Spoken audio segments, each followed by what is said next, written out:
तो हेलो दोस्तों, जैसे कि आपने पिछले वीडियो में देखा था कि वो बच्चों को माइंड ट्रेनिंग दे रहा है जो कि डंजन में क्लियर करने को उनको मदद आएगी।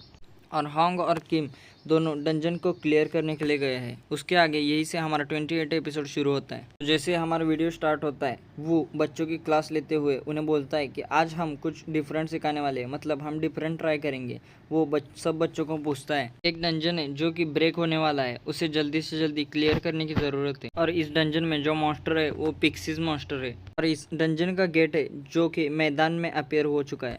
वो बड़ा मैदान है और उसके आगे फॉरेस्ट फैला हुआ है। उस फॉरेस्ट में बहुत सारे मॉन्स्टर है जो कि फॉरेस्ट 10 किलोमीटर्स तक पहुंचा हुआ है। वो उसे पूछता है कि सर, इस डंजन का कोर है, आप बता सकते हैं? उस पर वो उसे कहता है, इस डंजन का कोर अभी तक लोकेट नहीं किया है और इस पर पिक्सीज और उस फॉरेस्ट के बारे में ज़्यादा इन्फॉर्मेशन भी हमारे पास नहीं है। इस पर हांगवुक फिर से पूछता है कि सर, क्या उस पर नियर बाय, मतलब पास में बहुत सारे कवर है जो कि हम ले सकते हैं, यानी कि बड़े पेड़ या फिर पत्थर? पर वो उसे बोलता है, तुम जैसे ही डंजन के गेट के अंदर जाओगे वैसे ही तुम्हें सारे मॉन्स्टर देख लेंगे, क्योंकि तुम खुले मैदान में तुम्हारा डंजन का गेट अपीयर हुआ है। पर ह्यून वो से पूछती है कि क्या वेदर कैसा है? उस पर वो बोलता है कि सनी वेदर है, मतलब आसमान पूरा साफ है। हैन हुन बोलती है कि तो हमें इस डंजन पे सभी प्लेस को और उस फॉरेस्ट को आग लगाने देनी चाहिए, जिससे कि सभी मॉन्स्टर बाहर भी आएंगे और ज़्यादातर जो से ही बाहर आएंगे हम उन पर हमला कर देंगे और ज़्यादातर मॉन्स्टर इस आग से ही मर जाएंगे, उन्हें भागने के लिए कोई जगह नहीं मिलेगी। उस पर वो उसे पूछता है, तो तुम्हारे टीममेट्स क्या, उन्हें फायर नहीं लगेगी?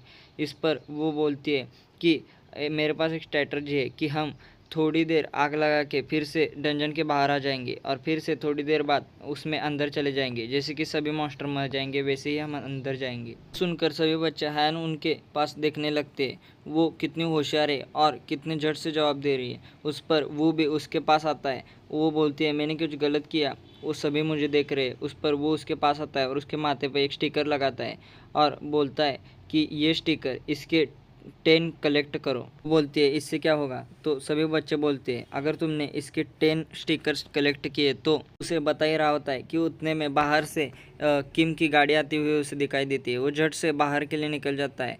वैसे ही वहाँ पर किम उसे बोलती है, वो तुम्हें मेरे साथ चलना पड़ेगा, हमें हॉस्पिटल के लिए चलना है। पर वो उसे बोलता है, क्या डंजन की रेड फेल हो गई है कि तुम हॉस्पिटल पे जा रही हो और कोई इंजर्ड है? उस पर वो बोलती है, नहीं नहीं, डंजन की रेड सक्सेसफुल हो गई है कि मिस्टर हॉन्ग कुछ ठीक नहीं है। उस पर वो बोलता है, क्या मिस्टर हॉन्ग इंजर्ड है या हॉस्पिटल में है? उन्हें कुछ हो नहीं सकता क्योंकि वो तो यस रैंक का हंटर है।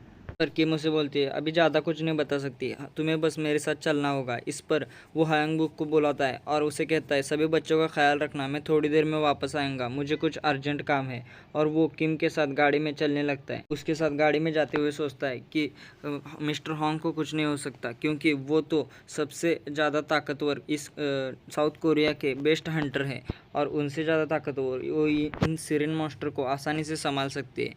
और वो उस पर बाजू से उसे किम कहती है कि मैं तुम्हें कुछ बताना चाहती हूँ। उस पर कहता है, वो क्या हुआ? किम बताती है कि मैं इसके खिलाफ हूँ। वो पूछता है, क्या?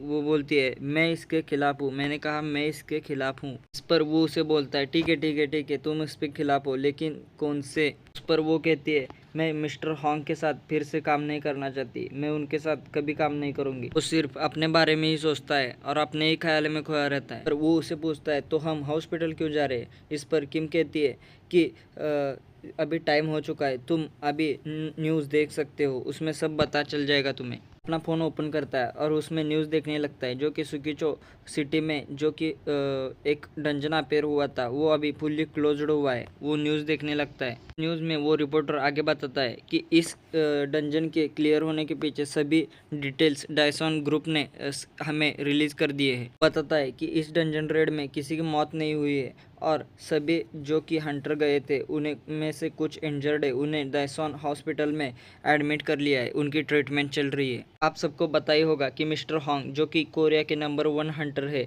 उनको इंजर्ड किया, ये मिसअंडरस्टैंड सबको हुई थी। लेकिन ये मिसअंडरस्टैंड नहीं बल्कि ये सच है कि उन अभी वुंडेड में से एक है और वो वही मेंबर है जो कि इन हॉस्पिटल में वुंडेड तौर के ये उन्हें ट्रीटमेंट के लिए लाया हुआ है। बाद वो न्यूज़ ख़त्म हो जाती है। उसकी न्यूज़ देखने के बाद हमें सीधे हॉस्पिटल का सीन दिखाया जाता है।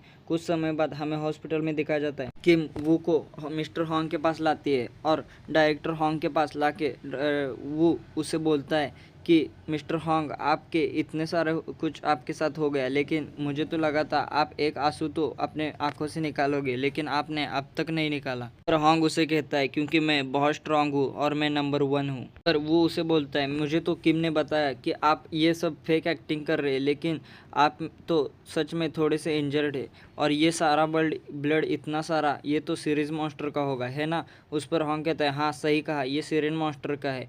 आर्क को पकड़ने के लिए मैंने ये सब नाटक किया हुआ है और मुझे ज़्यादा चोट नहीं लगी, लेकिन मुझे थोड़ी सी चोट लगी है जो कि असली लग रही है, इसीलिए मैंने सभी तरफ फैलाया है कि मैं इंजर्ड हूँ। उसे बताता है कि ये सब नाटक उसने क्यों किया, क्योंकि उसने जब एक रिसर्च लैब के मतलब आर्क के एक रिसर्च लैब पे जब उसने रेड मारी थी, तब बहुत सारे आर्क रिसर्च सेंटर वाले उसे देखकर छुप गए थे और उसकी पावर से बच रहे थे। लेकिन अब जब हंटर हॉन्ग घायल हो गए तो सभी फिर से अपना काम पे बाहर निकलेंगे। जब उन्हें आर्क बाहर निकलेंगे तब मिस्टर हॉन्ग बड़ी आसानी से उन सबको पकड़ लेंगे, यही उसका प्लान है। वो उसे बोलता है कि देखो, पर तुम्हें ये छोटी सी चोट कैसे लगी, तुम तो कभी घायल नहीं होते और तुम नंबर 1 हो। उस पर हॉन्ग कहता है हाँ मुझे कभी चोट नहीं लगती, लेकिन किसी को बचाने के लिए मेरा यह नाटक परफेक्ट मौका बन गया। सब हॉन्ग किम की तरफ देख के बोलता है। किम उस पर बोलती है हाँ, मैं जब डंजन में हम पर सिरेन मॉन्स्टर ने हमला अचानक कर दिया था मुझ पर, तब मैं अपना शील्ड लगाना भूल गई और मुझे बचाने के लिए हंटर हॉन्ग बीच में आ गए और उनको थोड़ी सी चोट लग गई। ये सब थोड़ी सी मेरी भी गलती है। आगे हंटर हॉन्ग उसे कहता है कि कोई बात नहीं, क्योंकि ये तुम्हारी मिस्टेक, तुम्हारी गलती मुझको बहुत काम आ रही है, जो कि मेरे इस फेक नाटक करने में मेरी मदद कर रही है। कहता है कि ये छोटी सी इंजरी मेरा कुछ नहीं बिगाड़ सकती और मैं फुल्ली हील फिर से हो सकता हूँ, वो भी जल्दी। हंटर हॉन्ग अपने पास से एक लॉकेट बाहर निकालता है और उन दोनों को बताता है कि ये लॉकेट मैंने कुछ सालों पहले एक डंजन से लिया था, जो कि मैंने अपने पास रखा था। ये बहुत कमाल का लॉकेट है, इससे हम किसी को भी फुल्ली हील कर सकते हैं, जैसे पहले थे वैसे ही। तब देखकर बोलती है वाह कितना अच्छा लॉकेट है, ये तो बहुत कमाल का है। आगे बताता है कि लेकिन ये लॉकेट बहुत सारी मतलब बड़ी बड़ी इंजरी को नहीं हील कर सकता, मतलब रीजनरेट नहीं कर सकता। ये अच्छा हुआ कि उन सिरेन मॉन्स्टर की वजह से मुझे इस लॉकेट की मदद भी हुई, लेकिन मुझे तो ये लगा था कि अपने पास ही इसे संभाल के रखूंगा। बातें चल ही रही होती है कि वो वहाँ से बाहर निकल के उन्हें कहता है कि मैं थोड़ा वॉशरूम को जाकर आता हूँ। उस पर वो बाहर निकलता है और वॉशरूम में जाकर अपने पास का एक पेंडेंट निकालता है, मतलब वही हंटर हॉन्ग वाला जो कि उसके पहले लाइफ में उसे मिला था, कि उसको वो पेंडेंट अपने आंट ने मरते वक्त दिया था। उस पेंडेंट को गौर से देखता है और बोलता है कि यही पेंडेंट है जो कि मुझे याद दिलाता है कि मैं एक फ्यूचर से आया हुआ हूँ और यही मुझे याद दिलाता है कि मुझे अब क्या करना है। और यही पेंडेंट मुझे याद दिलाता है कि मेरे फादर मिस्टर हॉन्ग थे, और वही मुझे याद दिलाने के बाद मुझे ये भी पछतावा होता है कि मैंने आखिरी बार उन्हें कभी फादर भी नहीं कहा और उन्हें कभी बोला भी नहीं कि आप मेरे फादर हो। मुझे आखिरी बार उनसे ये कहना ही चाहिए था कि आप मेरे फादर हो। आखिरी वक्त में भी मैं ये कह नहीं सका। उस लॉकेट को जब हम गौर से देखें तब उस पर 3 अक्षर लिखे हुए होते जो कि WOO होते, मतलब वो। तो इससे पता चलता है कि हंटर हॉन्ग वू से कितना ज़्यादा प्यार करते थे और उसे बेटे की तरह मानते थे। वो उसे आखिरी बार मरते हुए उसे फादर भी नहीं बुला सका। यहीं पर बहुत इमोशनल हो जाता है और यहीं पर हमारा यह 28th एपिसोड ख़त्म होता है। तो प्लीज़ दोस्तों इस सीरीज़ को लाइक और सब्सक्राइब ज़रूर कर देना।